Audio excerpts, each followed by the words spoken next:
የቅዱስ ገብርኤል ቀን ይደምቃል፣ የቅዱስ ሚካኤል የቅዱስ ሩፋኤል ይደምቃል። በነገራችን ላይ የተወሰነ አንድ ቀን ይሄ ቀን የኢየሱስ ክርስቶስ የሚባል የለም። ምን የለም? ይሄ ቀን የኢየሱስ ክርስቶስ ነው የሚባል የለም። ሰባት መላእክት ተጠምቀው ሁሉ ቅድመ እግዚአብሔር በእግዚአብሔር ፊት የሚቆሙ ሰባቱ ሊቃናተ መላእክት አየሁ ይላል። ስንት ናቸው? ሰባት ሊቃነ መላእክት። ከእነዚህ ከሰባቱ ሊቃነ መላእክት በማዕረግ ሶስተኛ የሆነው ቅዱስ ሩፋኤል ነው። ቅዱስ ሩፋኤል ነው።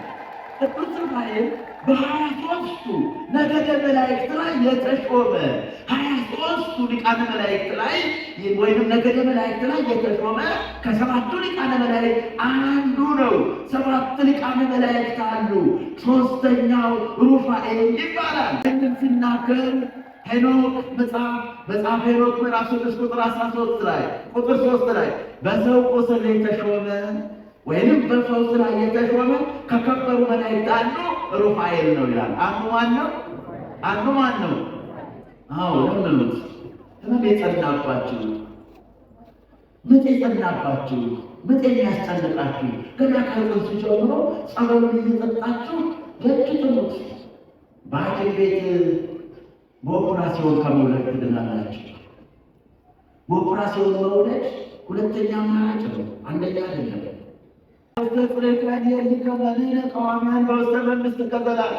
ወደ ቤተ ክርስቲያን በገባን ጊዜ የገባነው ያንተ መንግስት ውስጥ ነው። እንዲህ አሁን ያላችሁት በክርስቶስ መንግስት ውስጥ ነው። ክብር ምስጋና ለስሙ ይሁን። ወዳጆች በምትኖረን ጥቂት ደቂቃ የምንነጋገርበት የትምህርታችን ርዕስ አኮኑ ኩሎሙ መላእክት መንፈስ እሙንቱ እለ ይትፌነው ለመላእክት በእንተ እልሃለሁ ይረሱ ሕይወተ ዘለዓለም። ሐዋርያው ቅዱስ ጳውሎስ ለዕብራውያን ምዕመናን የላከው መልእክት ነው። ይህ መልእክት በዕብራውያን መልእክት ምዕራፍ 1 ቁጥር 14 ላይ ይገኛል። ወደ አማርኛ ሲመለስ ከቶ ለማን ብሏል? ሁሉ መዳንን ይወርሱ ዘንድ ስላላቸው። ምንን ይወርሱ ዘንድ? መዳንን ይወርሱ ዘንድ ስላላቸው ለማገዝ የሚላኩ የሚያገለግሉስ መላእክት አይደሉምን ይላል። በነገረ ገነት በመዳን ጉዞ በመዳን ርዕስ የመላእክትን ድርሻ ይናገራል። እንዲህ ብሎ ለማገዝ አጋዦች እንደሆኑ አማላጆች እንደሆኑ እንደሚራዱ ምዕመናንን በክርስቶስ ስም በአብ በወልድ በመንፈስ ቅዱስን የተጠመቁ በስሙ ክርስቲያን የተሰኙ ምዕመናንን የሚጠብቁ የሚጋርዱ የሚያድኑ በተለያየ ጉዳዮቻቸው ሁሉ የሚያግዙ ማን አይደሉምን? መላእክት አይደሉምን ይላል። ማን አይደሉምን? መላእክት አይደሉምን? ስለዚህ ስለ መላእክት እገዛ ጥቂት እንነጋገራለንና ማን ይፍቀድልን? ማን ይፍቀድ? እግዚአብሔር ያስተምረን። ምክንያቱም በዚያ ወደ ምሕረት ላይ ሊቅነት የለም። በዚያ ወደ ምሕረት ላይ ሊቅነት የለም። በዚያ ወደ ምሕረት ላይ ያለው ሊቅነት፣ በዚያ ወደ ምሕረት ላይ ያለው መምህር፣ እውነተኛው መምህር፣ ለሁሉ እኩል ማስተማር የሚችለው መምህር እግዚአብሔር መንፈስ ቅዱስ ነው። ክብር ለመንፈስ ቅዱስ ይሁን። መንፈስ ቅዱስ ያስተምረን። አባቶቼ መንፈስ ቅዱስ ሲያስተምር ሁሉ በእኩል ይረዳል። በተለያየ የዚህ ዓለም በተለያየ ትምህርት ደረጃ ላለ በተለያየ ዕድሜ ደረጃ ላለ መምህሩ መንፈስ ቅዱስ ስለሆነ ሁሉ እኩል ይገባዋል። ክብር ለመንፈስ ቅዱስ ይሁን። በድጋሚ ወገኖቼ ወደ ትምህርታችን ከመግባታችን በፊት የሰበሰበን አምላክ እንድንማር ቅዱስ ፈቃዱ ይሁንልን። እንደዚሁ ወላዲተ አምላክ ድንግል ማርያም ለእርሷ ለስሟ ክብር ይገባልና ወንጌል በተሰበከበት ሁሉ የማንረሳት ኢየሱስ ክርስቶስን ጌታዬ ያለ ትውልድ የጌታዬ እናት ማለትን ለአፍታም ቢሆን የማይዘነጋው አንድ ትልቅ ስም፣ ታላቅ ስም፣ መድኃኒት የተገኘበት ስም ሕይወት የፈለቀበት ስም የመድኃኒቱ እናት የሆነች ድንግል ማርያም እርሷን ልንረሳት አይገባምና ፍቅር ያገብረኒ እንዲል እርሷን ልንረሳ ዘንድ አንወድም አንፈቅድምና እናስባት ዘንድ ፍቅር ያስገድደናልና ለእናታችን ለእመቤታችን ለንጽሕት ቅድስት ድንግል ማርያም ክብርና ምስጋና ይሁን። እንደዚሁ መልጃቸው ለማይለየን ጠብቆታቸው ለማይለየን ዘወትር እግዚአብሔርን ፈርተን በምንጓዝበት ሁሉ በዙሪያችን ቀድመው ለሚጠብቁን ለመላእክት ክብርና ምስጋና ይሁን። ወገኖቼ የእግዚአብሔር ቃል ወንጌል የኃጢአት ጓዝ የሚራገፍበት የድኩም ስነ ልቦና የሚጸናበት ወንጌል የሕይወት እውነተኛ ትርጉም የምንረዳበት እውነተኛ የሕይወት ትርጉምም የታተመበት የሕይወት መጽሐፍ ወንጌል ነው። ወገኖቼ ያለ ወንጌል የምንኖረው ኑሮ የሕይወትን ትርጉም ከመረዳት ያዘገየናልና ለምን እንደምንኖር ከመረዳት ያዘገያልና ወንጌል የሌለበት ሕይወት ሁሉ ባዶ ነውና ቃሉን እንድንሰማ በድጋሚ መንፈስ ቅዱስ ያግዘን። ወገኖቼ ይህ ዓለም እጅግ ፈተና የሚበዛበት ውጣ ውረድ የሚያይልበት የተለያየ አንዳንዴ ልቦናችሁን መናወጥ ያዝለዋል። አንዳንዴ በእውነተኞች ቤት ፍርሃት ይገባል።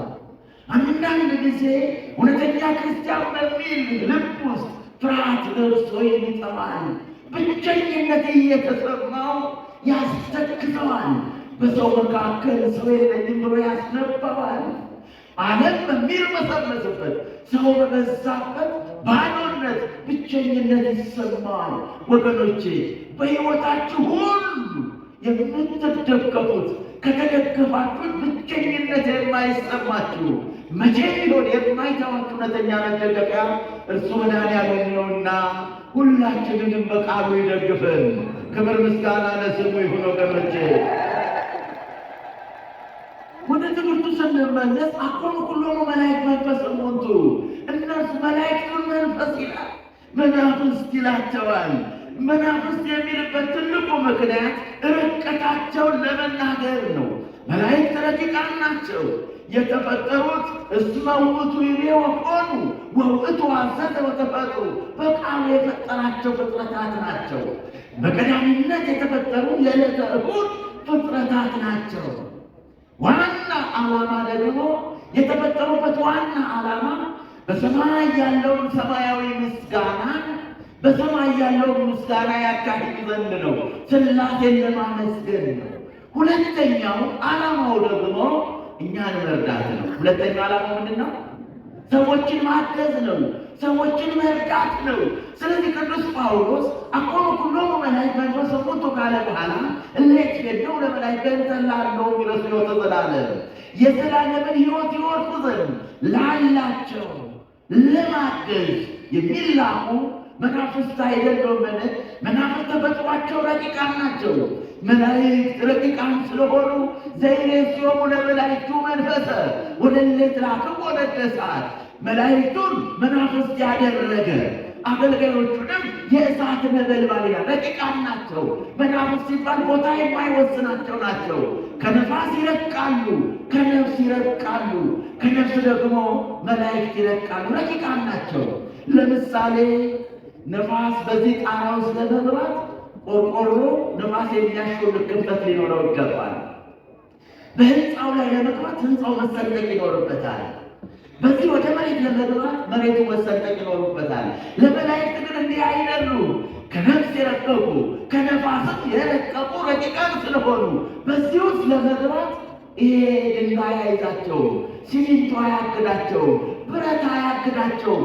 ረቂቃን ናቸው።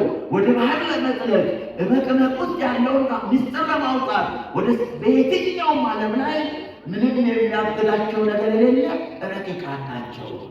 ትምህርተ ሕዋት ይላል አለፈ መልአክ በዲበ መልአክ እንዲል አንዱ መልአክ ወዲህ አንዱ መልአክ ወደዚህ ሊመጣ አሳልፈኛ ይባባሉ። አንዱ በአንዱ አልፎ ይሄዳል። ረቂቃን ናቸው። በሰማይ እልፍ አእላፋት ወእልፊት አእላፋት መላእክት አሉ። እነዚህ እልፍ አእላፋት መላእክት ሲኖሩ ትራፊኪንግ ፕሮብሌም የለም፣ መጨናነቅ የለም፣ መገፋፋት የለም፣ ወረፋ መጠበቅ የለም፣ አንዱ ከአንዱ ጋር መገፋፋት የለም። ረቂቃን ናቸው። እልፍ አእላፋት ቢሆኑ የማይቆጠሩ ቢሆኑ እንደ ሞጣባ እንደ ምድር አሸዋ እንደ ሰማይ ከዋክብት ቁጥር የሌላቸው ቢሆኑ መጨናነቅ መገፋፋት የለም። ምክንያቱም ረቂቃን ስለሆኑ። ምን ስለሆኑ? ረቂቃን ስለሆኑ። ወገኖቼ ስለ ርቀታቸው ሲናገር ዘይሬ ሲሆኑ ለመላእክቱ መንፈሰ ወለለ ትራክቦ ነደ እሳት እንዲል መዝሙረኛው። እንደዚሁ ዕብራውያን ስለ ነገረ መላእክት አገልግሎት ሲናገር ከቶ ለማን ብሏል? ሁሉ መዳንን ሊወርሱ ዘንድ ስላላቸው።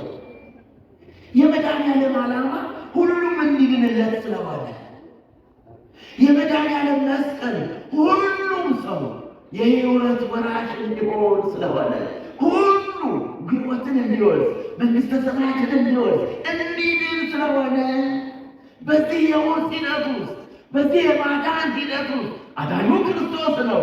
ክርስቶስ ባዳናቸው ምዕመናን ውስጥ ክርስቶስ ባዳናቸው ምዕመናን ሕይወት ውስጥ የሚያግዙ። ምክንያቱም ድህነት ሂደት ነው። ድህነት የዕድሜ ልክ ጉዞ ነው። ድህነት በጥምቀት ተጀምሮ እስከ ዕለተ ዕረፍታችን የሚቀጥል የሕይወት ጉዞ ነው፣ ሂደት ነው። ስለዚህ በዚህ ሂደት ውስጥ በዚህ የክርስትና ጉዞ ውስጥ በዚህ ውጣ ውረድ ውስጥ አውሎና ወጀቡ በሚያይልበት መከራው በሚበዛበት መከራው በሚጸናበት በየግላችን ከሰው በሚመጣ ፈተና ከውስጥ በሚመጣ ፈተና በምንናወጥበት ከፍጥረት በሚነሳ ፈተና ከተፈጥሮ በሚነሳ ፈተና በምንንገላታበት በዛ ፈተና ውስጥ በምንሆንበት ጊዜ ይላል ለማገዝ አጋዦቻችሁ መላእክት አይደሉምን? ክብር ምስጋና ለስሙ ይሁን። አልተወንም። አጋዦቻችን መላእክት እንዳሉ ይነግረናል። መላእክት ዓላማቸው ማገዝ ነው፣ መርዳት ነው። ወደ ክርስቶስ መንግሥት ዛሬ ቅዱስ ሩፋኤል ሁላችሁንም ከያላችሁበት ሰብስቦ ወደ ክርስቶስ መንግሥት አመጣችሁ። እየረዳችሁ በጸሎቱ ታግዛችሁ ድረስልኝ ስትሉ ደርሶላችሁ በሕይወታችሁ ስለምታውቁት ዛሬ በስሙ በተደረገው መታሰቢያ መጥታችሁ የክርስቶስ መንግሥት አካላት ሆናችሁ። ክብር ምስጋና ለስሙ ይሁን። አዎ የምታዩት ሰው በሰው ነው፣ ደምቋል። አዎ የክርስቶስ መንግሥት ለምናቀል ሥጋው ደግሞ የሚቀበለው ምእመን በዛ። ቅዳሴ ክርስቶስ ሞትና መከራ የሚታሰብበት ነው። ሞቱንና መከራውን የሚያስብ ከክርስቶስም ጋር አንድ የሚሆን ሰው በዛ። ማን አበዛው? ቅዱስ ሩፋኤል ወደዚህ ኅብረት እያመጣ ጨመረ፣ እየረዳ በጸሎቱ በምልጃው በአደጋው ቅድም ሲነገሩ በሰማችኋቸው በተለያዩ ፈተናዎች እየረዳ እያገበ ወደ ክርስቶስ መንግሥት አመጣል። የክርስቶስን ደስታ በቁማችሁ እንድትቀምሱ እንድንቀምስ አበቃን። ይህች የእግዚአብሔር መንግሥት ናት፣ በምድር ላይ ያለች ሰማያዊት የክርስቶስ መንግሥት። የዚች መንግሥት አባላት እንድንሆን እርዳታው፣ አማላጅነቱ፣ እገዛው ስላልተለየ ለዚህ በቃን። ክብር ምስጋና ለስሙ ይሁን። ወገኖቼ መላእክት በነገር 99 ናቸው። እነዚህ 99 ነገደ መላእክት የሚታሰቡት ኅዳር 13 ቀን ነው። 99ኙ ነገደ መላእክት 7 አለቆች አሏቸው። ስንት አለቆች አሏቸው? ስንት አለቆች? 7 አለቆች አሏቸው። መጽሐፍ ራእይ ምዕራፍ 8 ቁጥር 2 ላይ ርኢኩ 7 መላእክት ተቀምጠው ቅድመ እግዚአብሔር፣ በእግዚአብሔር ፊት የሚቆሙ 7ቱ ሊቃናተ መላእክት አየሁ ይላል። ስንት ናቸው? 7 ሊቃነ መላእክት። ከእነዚህ ከ7ቱ ሊቃነ መላእክት በማዕረግ 3ኛ የሆነው ቅዱስ ሩፋኤል ነው። ቅዱስ ሩፋኤል ነው። ቅዱስ ሩፋኤል በ23ቱ ነገደ መላእክት ላይ የተሾመ 23ቱ ከ3ቱ ሊቃነ መላእክት ላይ ወይንም ነገደ መላእክት ላይ የተሾመ ከ7ቱ ሊቃነ መላእክት አንዱ ነው። 7 ሊቃነ መላእክት አሉ። 3ኛው ሩፋኤል ይባላል። ሩፋ ማለት ሐኪም ማለት ነው። ኤል ማለት እግዚአብሔር ማለት ነው። ትርጉሙ ሩፋኤል ማለት እግዚአብሔር ሐኪሜ ነው፣ እግዚአብሔር ፈዋሽ ነው። ለፈውስ የሚላክ ለፈውስ የሚራዳ ምዕመናን ተጨንቀው በወሊድ በምጥ ተይዘው በቁስል ተመተው ሲጨነቁ ሩፋኤል ባለ ጊዜ የሚፈውስ የተሾመ ለዚህ ዓላማ የተሾመ ሹመኛ በሕሙማን ላይ ደዌ በጸናባቸው ላይ ምጥ በጸናባቸው ላይ የተሾመ ሹመኛ እርሱ ቅዱስ ሩፋኤል ነው። ክብር ምስጋና ለስሙ ይሁን። አንዳንድ ነገረኞች ደግሞ ይህን ስንናገር እግዚአብሔር እኮ ነው የሾመው፣ እኛ አይደለን የሾምነው። ማን የሾመው? ማን የሾመው? ማን የሰጠን? የእግዚአብሔር ስጦታን ማክበር ማንን ማክበር ነው? ክብር ምስጋና ለስሙ ይሁን። ለዚህ አይደለም በመጽሐፍ በዘፍጥረት 12 ላይ አብርሃምን አንተን የሚባርኩ እኔን ይባርካሉ አለ። ማንን የሚባርኩ? አብርሃም የእግዚአብሔር ነውና አብርሃምን መባረክ ማንን መባረክ ነው? የሚረግሙ አንተን የሚረግሙ እኔን ይረግማሉ አለ። እንደዚህ ነው የሚለው። ታላቅም አደርግሃለሁ፣ እባርክሃለሁ፣ ስምህን አከብረዋለሁ፣ ለበረከትም ሁን፣ የሚባርኩህንም እባርካለሁ፣ የሚረግሙህንም እረግማለሁ አለ። የእግዚአብሔር ስለሆነ ቅዱስ ሚካኤልን፣ ቅዱስ ሩፋኤልን፣ ቅዱስ ገብርኤልን ስናመሰግን ባረክ አመሰገንን ነው። ስናመሰግን እነሱን መባረክ ለመባረክ ነው። ክብር ምስጋና ለስሙ ይሁን። ወገኖቼ እኔ የሚገርመኝ መላእክት የተፈጠሩት ሰውን ለመርዳት ታምራቸውን ተናግረን ዘርዝረን አንጨርስም። ዓላማቸው ነው የሚያስደንቅ አይደለም። እኔ በጣም የሚገርመኝ በጣም የሚያሳዝነኝ ሰው የተሰጠውን ስጦታ አለማወቁ፣ ሰው የመላእክትን ክብር አለማወቁ፣ የተሰጠውን ስጦታውን አለማወቁ የሚገርመው ሰው አዋቂ ሆኖ ሳለ ወኮነ ከመ እንስሳ ዘአልቦሙ ወልብዕ ልብ እንደሌላቸው እለ እንስሳ ወበልዋ በመይጡማ በመላቱ በሚል አለ ዳዊት ላይ ወኮነ ከመ እንስሳ ዘአልቦሙ ወልብዕ ወኮነ ከመ እንስሳ ዘአልቦሙ ልብ እንደሌላቸው እንስሳት ሆኑ። ሰው አስተዋይ ነው። ስለዚህ ስለ ነገረ መላእክት ዛሬ እየተማማርን ነው። የምንማማረው ምንድን ነው ብለን ስንጠይቅ የእግዚአብሔርን ሕግ ነው። ስለ ነገረ መላእክት እየተማማርን ነው። ስለምን ነው የምንማማረው? ስለ እግዚአብሔር ቤት አሰራር፣ ስለ ሰማያዊ ስርዓት፣ እግዚአብሔር እኛን እንዴት አድርጎ እንደሚጠብቀን፣ እንዴት አድርጎ ከመላእክቱ ጋር እንድንኖር እንዳዘዘን የእግዚአብሔር ፍላጎት፣ የእግዚአብሔር ዓላማ፣ የእግዚአብሔር አሰራር ምን እንደሆነ ነው እኮ የምንማማረው። ትርፍ የሚመስለው አለ፣ ዋና ጉዳይ ነው። ክብር ምስጋና ለስሙ ይሁን። ስለዚህ ወገኖቼ መላእክት በ99 ነገድ በ7 አለቆች፣ 3ኛው እንደዚሁ ሩፋኤል፣ ቅዱስ ሩፋኤል። ሩፋኤል ማለት የስሙ ትርጓሜ እግዚአብሔር ፈዋሽ ነው፣ እግዚአብሔር ሐኪሜ ነው ማለት ነው። ምክንያቱም ፈውስን ተሸክሞ ለምዕመናን፣ ፈውስን ይዞ ለምዕመናን፣ ለተጨነቁት፣ ለታመሙት፣ ምጥ ለጸናባቸው፣ ደዌ ለበረታባቸው መድኃኒት ነውና ክብር ምስጋና ለስሙ ይሁን። ይህንን ሲናገር ሄኖክ መጽሐፍ ሄኖክ ምዕራፍ 6 ቁጥር 13 ላይ ቁጥር 3 ላይ በሰው ቁስል የተሾመ ወይንም በፈውስ ላይ የተሾመ ከከበሩ መላእክት አንዱ ሩፋኤል ነው ይላል። አንዱ ማን ነው? አንዱ ማን ነው? ለምኑት። ህመም የጸናባችሁ፣ ምጥ የጸናባችሁ፣ ምጥ የሚያስጨንቃችሁ ገና ከጽንሱ ጀምሮ ጸበሉን እየጠጣችሁ ለጥጡት በሐኪም ቤት በኦፕራሲዮን ከመውለድ ትድናላችሁ።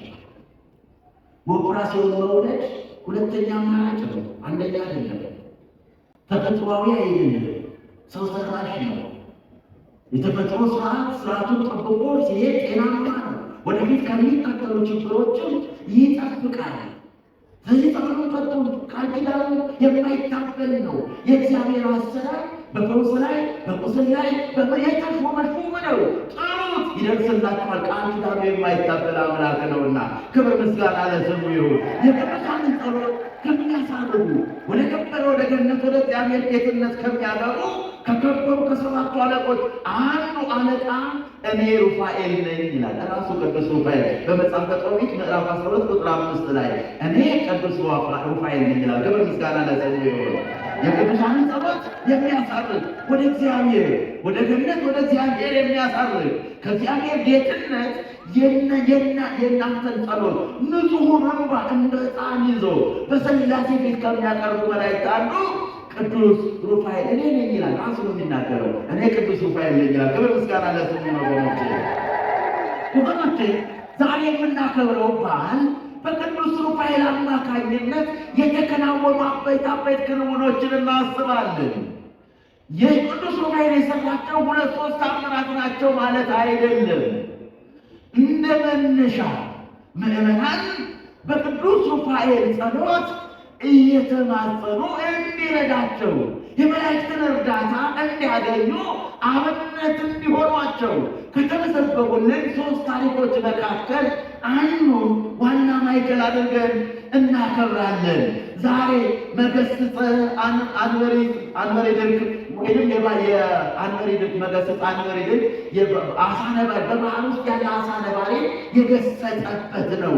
በረምሃ መስቀል ገሰጾ ለአንበሪ ይላል። አንበሪውን በመርሃ መስቀል በመስቀሉ የገሰጸበት ዕለት ነው። ይህ ዕለት ዛሬ 3 ተአምራት ቢኖሩም በዋናነት የሚታሰብበት ትልቁ ምክንያት የገሰጸው አንበሪውን ያ አንበሪ በዛች በሜዲትራ ከአሌክሳንድሪያ ከውስጥ ወጣ ብሎ ባለ የትንሽዬ እንደ የወደብ ዳርቻ ያለች ደሴት ላይ የተሰራች ቤተክርስቲያን ነበረች። በቅዱስ ሩፋኤል ስም ተሰይማ ዛሬ የቤተክርስቲያኒቷ የቅዳሴ ቀን ነበረ። የቅዳሴ ቀን በነበረበት በዚህ ሰዓት ብዙ ምዕመናን ተሰብስበው እግዚአብሔርን እያመለኩ ሳለ አንድ ችግር ተከሰተ። ያችን ቤተክርስቲያን ድምጥማጧን አጥፍቶ የሚጥል የአሳ ነባሪ ከስሯ ብድግ አለ፣ ተንቀሳቀሰ። በስር ነበረና ከስር ተንቀሳቀሰ። ከስር ሲንቀሳቀስ ቤተክርስቲያኒቷን አናጋት፣ እንደምትፈርስ ንጽጽው ታያዛት።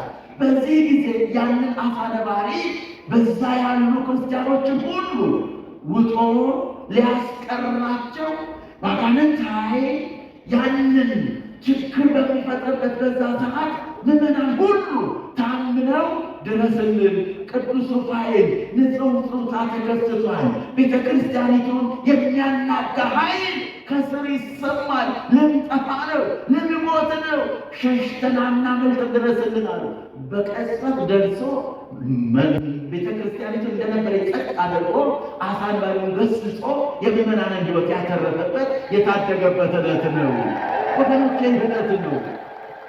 ይሄ አቃቤ ወውቱ ለአምላክ ይባላል። በታይ ማህፀን ይሄ ቅዱስ ሩፋኤል ብዙ ስሞች አሉት። ዛሬ ደግሞ ያንን በተለይ ጋኔንን በመገሰጽ ጋኔንን አሳዶ በምዕመናን ላይ የሚቆራኝ ቁራኛን ከገባበት ገብቶ ከሚያስወግድ ከሚፈታ መካከል አንዱ ቅዱስ ሩፋኤል ነው። ለዚህ ነው ቅዱስ ሩፋኤል ሰዳዴ አጋንንት ተብሎ ይጠራል። ሳራ ወለተ ራጉኤልንም ከዚህ ችግሯ በማኅፀኗ በጭኗ ላይ አድሮ ይፈታተናት የነበረውን አስፋንድሮስ የተባለውን በለመኑ በጸለዩ ጊዜ ደርሶ ከአጋንንት ቁራኛነት የታደጋት መልአክ ሩፋኤል ነው። ክብር ምስጋና ለስሙ ወገኖቼ። እንደዚሁ የኢትዮጵያን ኃይል እንዳበራ ይነገራል። ከነገደ እስራኤል የሚወለደውን ጽኑ የእስራኤላዊ የጦቢት ዓይንን ያበራ ዓይነ ስውር የነበረው ጦቢያ የአሳ ሐሞት ዓይኑን እንዲቀባው ልጁን ጦቢቱን በመምከር ብልቱን ከብሌኑ ላይ አንስቶ ዓይኑን ያበራለት መልአክ ቅዱስ ሩፋኤል ነው። ወገኖቼ በዚህ በመጽሐፈ ሄኖክ ምዕራፍ 20 ቁጥር 38 ላይ እንዲህ ይላል፣ ሱራፌልና ኪሩቤል አክሊልም በዙሪያው አሉ፣ እነዚህም የማያንቀላፉ ናቸው፣ የጌትነቱንም ዙፋን ይጠብቃሉ። የማይቆጠሩ ብዙ የሚሆኑ መላእክትን አየው። ያንን ቤት ይከቡታል።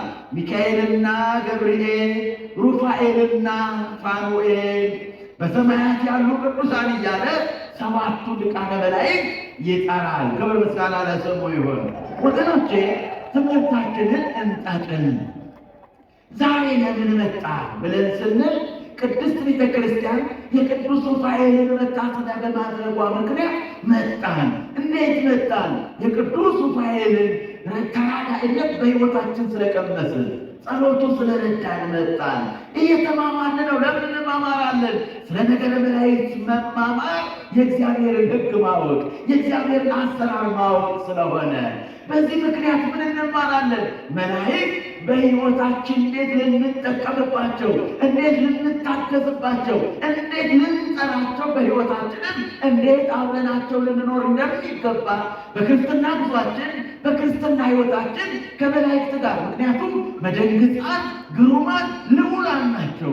የማንታዘዝ ሲሆን ለእግዚአብሔር አድልተው የሚቀስፉ የምንታዘዝ ሲሆን ለእኛ ላልተው ምሕረት የሚለምኑ ናቸውና ይህንን እንድንማር ስርዓት ተሰራልን። እንኳን አደረሳችሁ፣ እንኳን አደረሳችሁ። ለመጠቃለል አሁን ምን እያደረግን ነው? ይህንን በደንብ ማስተዋል ያስፈልጋል። አንዳንድ ጊዜ የገብርኤል ቀን ይደምቃል፣ የሚካኤል ቀን ይደምቃል፣ የኢየሱስ ቀን አይደምቅም የሚሉ ሞኞች አሉ። በእርግጥ የእነሱን ትምህርት ማስተጋቢያ አይደለም የአውደ ምሕረት። ነገር ግን የእነሱ ሀሳብ የሚገዙ አንዳንድ የእኛም አማኞች ሊኖሩ ስለሚችሉ ለማስጠንቀቅ ነው። ዛሬ ቅዱስ ሩፋኤል እናከብረዋለን። ምን ማለት ነው ብለን ስንል ባጭሩ ላስረዳና ትምህርቴን ላበቃ የተደለኩበትን ልማት አመስግኜ ትምህርቴን አበቃለሁ። የቅዱስ ገብርኤል ቀን ይደምቃል፣ የቅዱስ ሚካኤል የቅዱስ ሩፋኤል ይደምቃል። በነገራችን ላይ የተወሰነ አንድ ቀን ይሄ ቀን የኢየሱስ ክርስቶስ የሚባል የለም። ምን የለም? ይሄ ቀን የኢየሱስ ክርስቶስ ነው የሚባል የለም። እና ምንድን ነው ያለው? ዓመተ ምሕረት ከዓመት እስከ ዓመት ከወር እስከ ወር ከቀን እስከ ቀን ኢየሱስ ክርስቶስ ነው። ክብር ምስጋና ለስሙ። ስለዚህ የገብርኤል ቀን ደመቀ ማለት ምን ማለት ነው? ቅዱስ ገብርኤል የረዳቸው ወደ ክርስቶስ ያመጣቸው ሥጋው ደግሞ የሚቀበሉ ከክርስቶስ ጋር አንድ የሆኑ ክርስቶስን የሚያመልኩ የሚያስቀድሱ ሞትና ሕማሙ የሚያስቡ ሰዎች በዙ ማለት ነው። ክብር ምስጋና ለስሙ።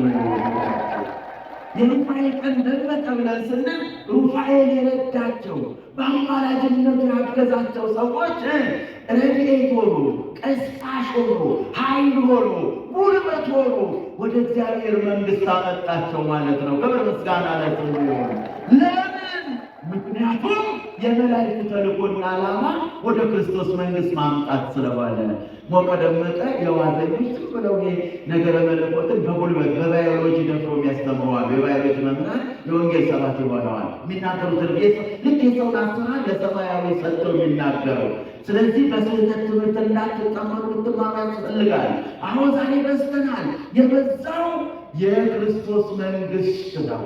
የበዛው የክርስቶስን ሥጋና ደም የሚቀበል ነው። የበዛው ቅዳሴ የሚያስቀድስ ነው። ቅዳሴ መቼ የሚቀደስ የማን ነው? የኢየሱስ ክርስቶስ ነው። ቅዳሴ መቼ የሚቀደስ ዓላማው ምንድን ነው? ቅዱስ ሥጋውን ክቡር ደሙን ለምእመናን ሕይወትነት ማደል ነው። ቅዳሴ መቼ የሚቀደስ ዓላማው ሁለት ነው። የክርስቶስ ሞትና ሕማም ማሰብ፣ ቀጥሎ ከክርስቶስ ጋር በሥጋው ደሙ አማካኝነት አንድ መሆን ነው። ቅዳሴ መቼ የሚሆን ዓላማው የእግዚአብሔርን የክርስቶስን መንግሥት የክርስቶስን ደስታ የመንግሥተ ሰማያትን ጣዕም በቁም መቀመስ ነው። ይሄንን እንድናገኝ ቅዱስ ሩፋኤል ረዳና። ደስ ይበለን፣ ደስ ይበላችሁ። ረዳን ቅዱስ ገብርኤል ረዳን፣ ቅዱስ ሚካኤል ረዳን። ምክንያቱም የተፈጠሩት ለዚህ ስለሆነ እንግዲህ የትምህርቱን ይሄንን ልብ ብላችሁ ልታስቡ ያስፈልጋል። ደመቀ በሚለው በእነሱ ጨዋታ እንግባ ካለን በዘጠኙ አበይት በዓላት ይነበራል። የጥምቀትን ያህል የሚደር እንደነዚህ ያለ ርካሽ ችርቻሮ ውስጥ አንገባም። ይሄ ያልተረዱ ሰዎች ችርቻሮ ነው። የጥምቀት ይደምቃል የምልልን አንድ እሱ የሚባል ነገር የለም። መቼ ደመቀ? የክርስቶስ መንግሥት ነው የሚደምቀው። ክብር ምስጋና ለስሙ ይሁን። ወገኖቼ ዛሬ ለዚህ መንግሥት የረዳንን ቅዱስ ሩፋኤልን በዚህ የመዳን ሕይወት ውስጥ ያገዘንን በምልጃ የጠበቀንን ቅዱስ ሩፋኤልን እንድናስበው ቅዱስ ጳውሎስ ማለ ከቶ ለማን ብሏል? ሁሉ መዳንን ይወርሱ ዘንድ ስላላቸው ለማገዝ የሚላኩ የሚያገለግሉት መላእክት አይደሉምን? እነ ቅዱስ ሩፋኤል አይደሉምን? ክብር ምስጋና ለስሙ ይሁን። ወገኖቼ ትምህርት እዚሁ ላይ ላብቃና እዚህ ቦታ ብዙ ጊዜ መተናል እናገለግላለን። ሁሉም እንደየ ወቅቱ ጊዜው እንደፈቀደለት ዘመኑ እንደረዳው ሁሉም ሰጥቷል። ለሁሉም ክብር ይገባቸዋል። ለሁሉም ክብር ይገባቸዋል። በዚህ ቦታ ላገለገሉ ሁሉ ክብር ይገባቸዋል። ዛሬ ደግሞ መቼም አይን አይቶ ምንድነው አይነ ካህናት አይነ ምቀኛ ናትን እንላለን። ምቀኛ ናትን ያዩትን አለመመስከር ምቀኝነት ነው። ያዩትን ለመመስከር ሌላውን ወደ ኋላ ማንቋሸሽ ያስፈልግ ደግሞ ተንኮለኛነት ነው። ያዩትን ደግሞ የሁሉንም አስተዋጽኦ በልኩ ማመስገን ይሄ ደግሞ ክርስትና ነው። ዛሬ እዚህ ብዙ ጊዜ ነፃነት ስመጣ እንደ ሸራሪት ግሬ የተተረተበ ግቢ ነው። ከሰባቱ ሊቃን እንደነ ቅዱስ ገብርኤል እንደነ ቅዱስ ሚካኤል በልማቱ አድጎ አናየ። ዛሬ እውነትም ከሰባቱ አንዱ እውነት አደረጉልን። የምድራዊው የሰማዩን አይደለምና ለአባታችን አንድ ጊዜ ምስጋና አቀርቡልን። ምክንያቱም ይህን ስራ ሲሰሩ አልጋ በአልጋ ሆኖ አይደለም የሚሰራው። ከምዕመናን አንድ በመጠየቅ ያሳቅቃል። የኑሮ ውድነት በኑሯቸው ያውቁታል፣ በጎረቤቶቻቸው ያውቁታል፣ በዘመዶቻቸው ያውቁታል። መጠየቅ በጣም ከባድ እንደሆነ ያውቃል። ደግሞ ዝም ኑሮ ውድ ነው ብለው ኑሮ ተወዷል ብሎ ዝም ማለት ደግሞ ምዕመናንን ከቤተ እግዚአብሔር ማራቅ ከበረከት ማራቅ እንደሆነም ያውቃሉ። ይህን ሁለቱን ማስታረቅ ትልቅ የመንፈስ ቅዱስ ጸጋን ይጠይቃል። ምዕመናንን የኑሯቸውን ሁኔታ እያወቁ በጸሎት እያዘኑ በጸሎት ማገዝ ደግሞ በኑሮ አመካኝተው ከበረከት እንዳይርቁ በመስጠት መጉደል እንደሌለ ማሳየት ይህ አባቶቻችን ድርሻ ነውና ይሄን ሰርተውልናል። ልታመሰግኗቸው ይገባል። የምናየው ልማት ባንናገር ምቀኝነት መስሎ ስለተሰማኝ እንጂ ስለ ልማቱ የሚናገሩ የአካላት እንዳሉ ሰምቻለሁ። ደስ ስላለ ይላል አኮኑ ሁሉም መላእክት መንፈስ እሙንቱ እለይትፌነው ለመላእክት በእንተ እልሃለሁ ይረሱ ሕይወተ ዘለዓለም ወስብሐት ለእግዚአብሔር ወለወላዲቱ ድንግል ወለመስቀሉ ክቡር። ይቆየን።